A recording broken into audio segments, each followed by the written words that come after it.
පින්තැන plantation එක ගැන, අපේ ප්‍රොසෙස් එක ගැන, අපේ ගස් මිලදී ගැනීමේ ක්‍රියාවලිය ගැන මොනවද දැනුනේ සහ මොනවද හැඟුනේ කියලා. මම ජනතාවට කියන එක දෙයක් මට මේ ස්ථානවල මම ගොඩක් දේවල් ඉගෙන ගත්තා.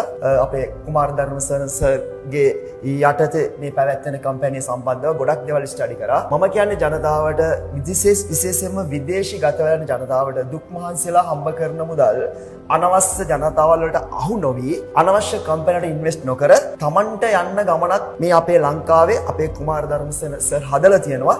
මෙන්න මේ කම්පැනියට සහභාගී වෙලා තමන් මිල මුදල් මේකට යොමු කරලා ගමන හදාගන්න. ඒක තමයි මට දැනෙන දේ. පාර වරද්ද ගන්න එපා. අපේ ජනතාවට දුක් විඳින ජනතාවට මගක් හදලා දීලා තියෙනවා. මොකද මං ආපු නිසා දැනගත්තා විශේෂයෙන්ම මේ ප්‍රොජෙක්ට් එකේ වෙන්නේ ජනතාව ගැන හිතලා වැඩක් කරන කෙනෙක්. මේක තමයි හොඳම තැන. ශ්‍රී ලංකාවේ විශ්වාසනීයම අගවුට් සැලසුම හා සම්බන්ධ වේ ඔබේ අනාගතය අදම සුරක්ෂිත කර